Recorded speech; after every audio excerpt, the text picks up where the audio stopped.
So literally, while you were sleeping, I mean, literally, while we were sleeping, a kind of sort of Patriot Act 2, Part 2, kind of came out.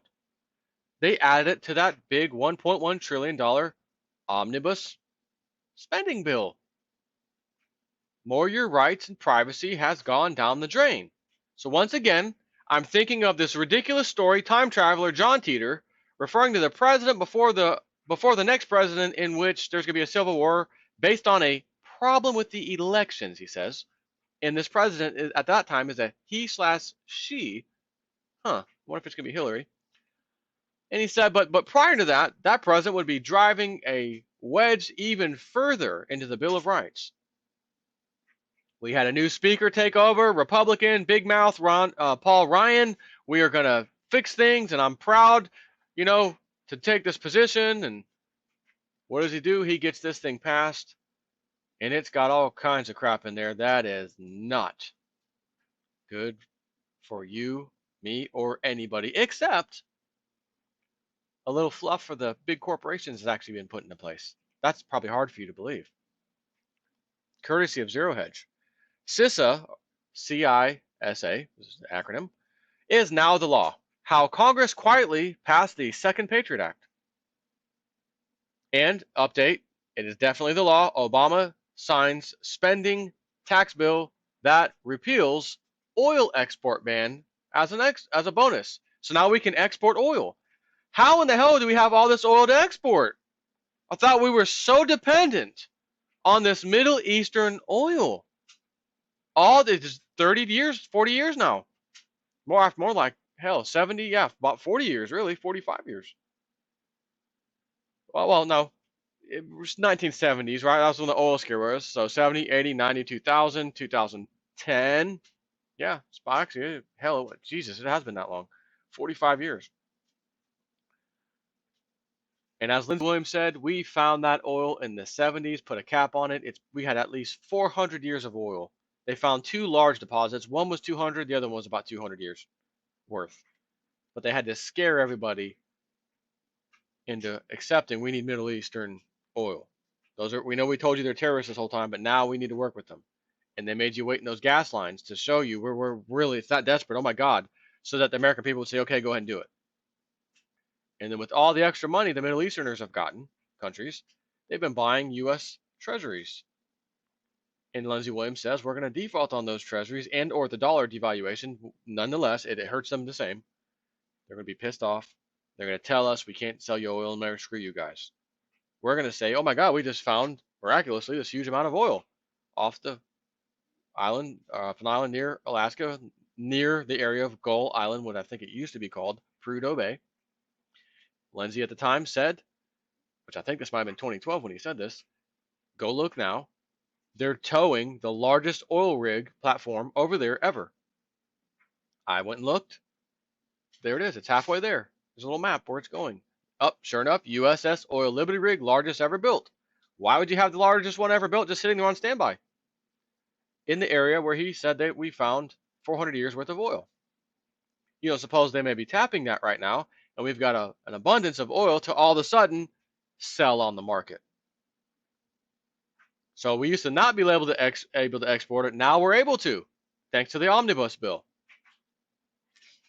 Back in 2014, civil liberties and privacy advocates were up in arms when the government tried to quietly push through the Cybersecurity Information Sharing Act, or CISA, a law which would allow federal agencies, including the NSA, to share cybersecurity and really any information with private corporations, notwithstanding any other provision of law. The most vocal complaint involved CISA's information sharing channel, which was ostensibly created for responding quickly to hacks and breaches, and which provided a loophole in privacy laws that enabled intelligence and law enforcement surveillance without a warrant. Ironically, in its earlier version, CISA has drawn the opposition of tech firms, including Apple, Twitter, Reddit, and as well as the Business Software Alliance, the Computer and Communications Industry Association, and many others, including countless politicians and most amusingly, the White House itself. In April, a coalition of 55 civil liberties group and security experts signed on to an open letter opposing it. In July, DHS, Department of Homeland Security, warned that the bill could overwhelm the agency with data of dubious value at the same time as it sweeps away privacy protections.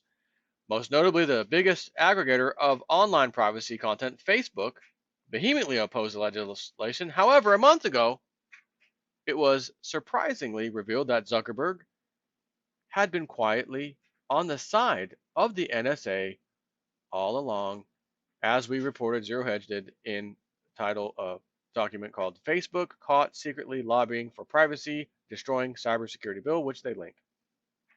Even Edward Snowden chimed in, shameful at Facebook, secretly backing Senate zombie CISA surveillance bill while publicly pretending to oppose it. Following the Blitz response, the push to pass CISA was tabled, following a White House threat to veto similar legislation. Then quietly, CISA reemerged after the same White House mysteriously flip-flopped, expressing its support for precisely the same bill in August. And then the masks fell off when it became obvious that not only are corporations eager to pass CISA despite their previous outcry, but that they have both the White House and Congress in their pocket. As Wired reminds us, when the Senate passed the Cybersecurity Information Sharing Act by a vote of 74 to 21 in October, privacy advocates were again aghast that the key portions of the law were left intact, which they said made it more amenable to surveillance than actual security, claiming that Congress has quietly stripped out even more of its remaining privacy protections. They took a bad bill and they made it worse, says Robin Green, Policy Counsel for the Open Technology Institute. But while Congress was preparing a second assault on privacy, it needed a Trojan horse. With which to enact the proposed legislation into law without the public having the ability to reject it. It found just that by attaching it to the $1.1 trillion spending bill, which passed the House early this morning, which he wrote this yesterday, passed the Senate moments ago, and will be signed into law by the president in the coming hours, which, as I read you in the beginning, update, it's done. And this is how it happened, again, courtesy of Wired. In a late night session of Congress, House Speaker, there's our new guy, he's the people's champion, here it goes. House Speaker Paul Ryan announced a new version of the omnibus bill, a massive piece of legislation that deals with much of the federal government's funding. It now includes a version of CISA as well. Lumping CISA in with the omnibus bill further reduces any chance for debate over its surveillance-friendly provisions or a White House veto. And the latest version actually chips away even further at the remaining personal information protections that privacy advocates had fought for in the version of the bill that passed the Senate. It appears that while CISA was on hiatus, U.S. lawmakers, working under the direction of corporations, of course, and the NSA, were seeking to weaponize, so to speak, the revised legislation, and as Wired says, the latest version of the bill appended to the omnibus legislation seems to exacerbate the problem of personal information protection. Quote, it creates the ability of the president to set up portals for agencies like the FBI and the Office of the Director of National Intelligence so that companies hand information directly to law enforcement intelligence agencies instead of to the Department of Homeland Security. And it also changes when information shared for cybersecurity reasons can be used for law enforcement investigations. The earlier bill had only allowed that back channel use of the data for law enforcement in cases of imminent threats, while the new bill requires just a specific threat, potentially allowing the search of the data for any specific terms, regardless of timeliness. And some, like Senator Ron Wyden, spoke out against the changes to the bill in a press statement, writing they'd worsened a bill he already opposed as a surveillance bill in the guise of cybersecurity protections. Senator Richard Burr, who had introduced the earlier version of the bill, didn't immediately respond to a request for comment. Shocking.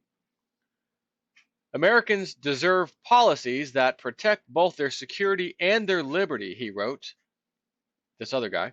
This bill fails on both accounts, or both counts. Why was the CISA included in the omnibus package, which just passed both the House and the Senate?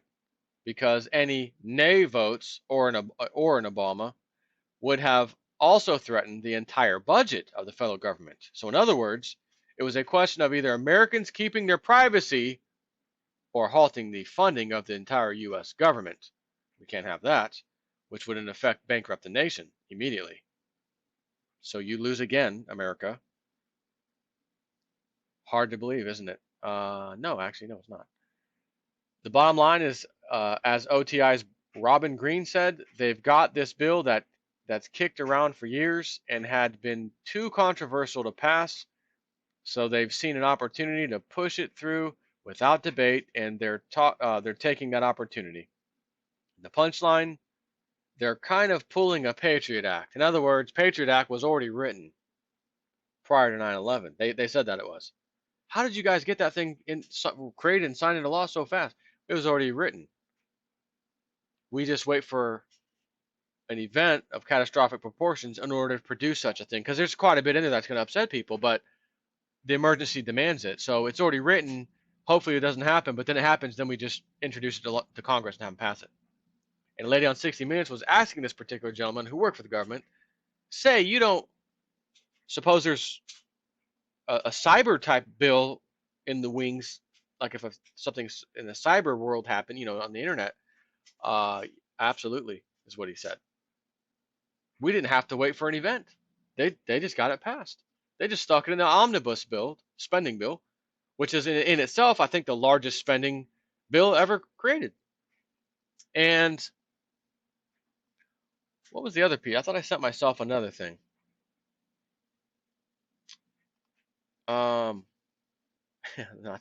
That's a great video. I gotta save for that one.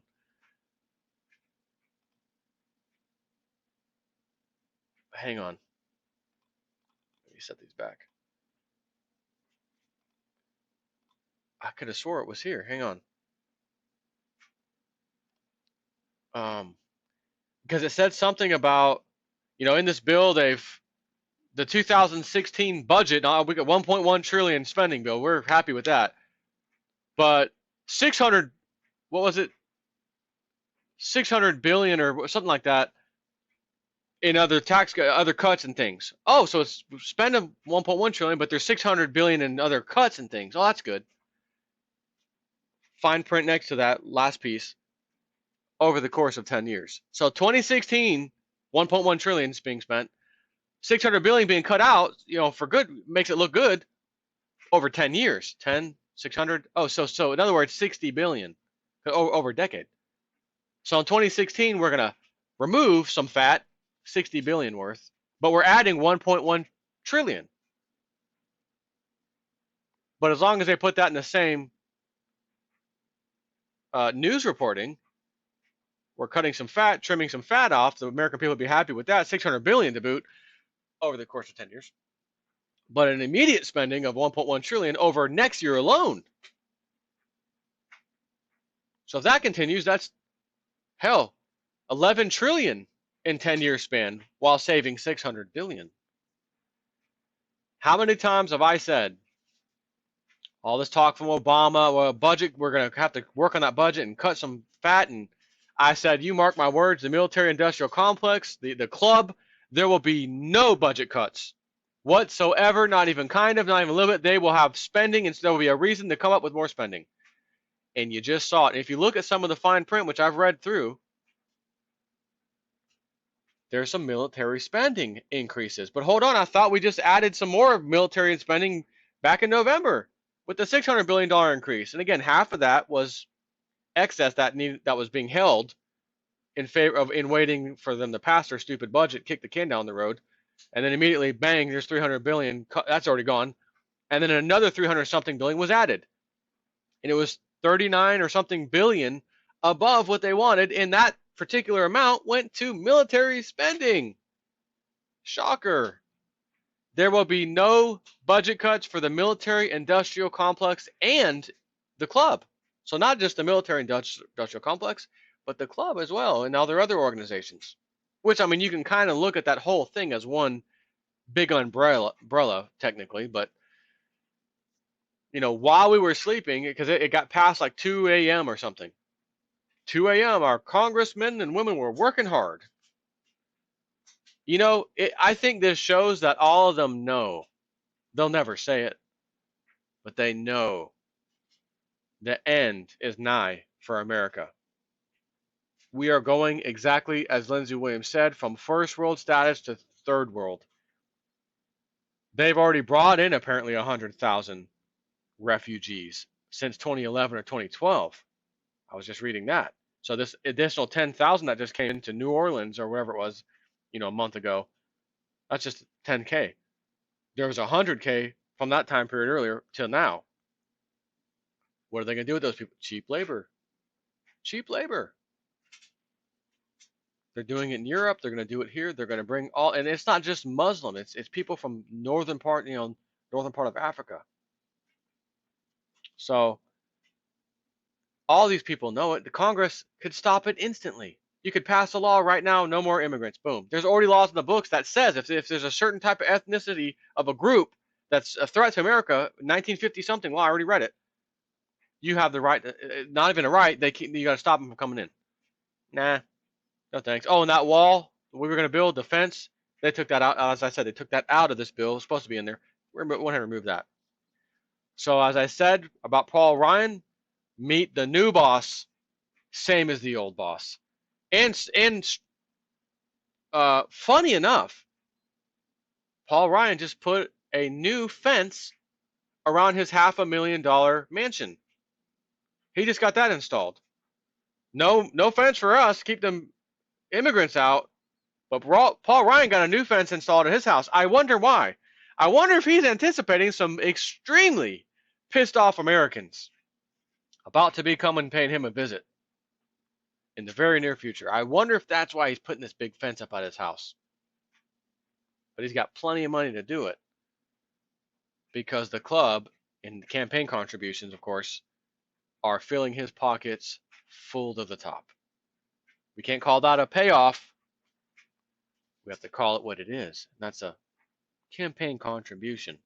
Just like any of these presidential candidates who's got a ton of millions of dollars in campaign contributions, when they all say, okay, I'm going to step down, and Ben Carson, I'm going to step down, and this one will step down, and Bernie Sanders will step down, they get to keep that money when they're done being a politician. They get to keep all of it. Here you go. Have at it. Can't really keep it and use it until you're done being a politician. How is that going to work out for you? It's amazing when I think about Lindsey Williams, again, around that 2012 time frame, saying in the next few years, you won't recognize America. And the elite told him, we're taking America down, third world status, if you will. He says, we will come back up. They will bring it back up, but it will be a former shell of its glory, or a shell of its former glory. And you will never have the quote-unquote American lifestyle that most of us have enjoyed all these years. You'll get some of that back, but you ain't getting back to what you had. That was Lindsey Williams' elite friend telling him that. And you can see them doing this. They're bringing in these people. They'll work for very cheap labor. The rest of us who happen to be paying taxes will be covering that bill. This $1.1 trillion increase, we'll be covering that bill too. And as I see all this happening, I question myself, telling you, I don't know that it would be a good idea to leave the country. Because when all hell breaks loose and those countries are furious, oh my God, the American dollar's crashed, and now our economy is super crashed because of it. It was already in dire straits. Our currency against the American dollar was terrible. Now, oh my God, the dollar's crashed, everything else has crashed. Our currency is even worse. They may look at old gringo. You guys, you people over there did this. and all of a sudden they don't like you. And I thought about that. I said, that's more than enough reason for me to say, I think I'll have to just stick it out here in America. But as I see this crap happening, man, it really makes you wonder. Like, I wonder if there still is just some better place that one could go. But then what do you do? How do you work? How do you have a job? You're going to go somewhere where the wages are terrible? You're in as an old redneck said one time, you got me in a trick bag. That car ain't ready yet? No, sir, it's not ready. Dang it, you guys got me in a trick bag. Trick bag? What the hell's a trick bag? You reach in there and there's a bunch of tricks. You pull one out. What is that? So, anyways, it's disturbing. It's sad. It's upsetting. But I got to report it because it happens. Take care.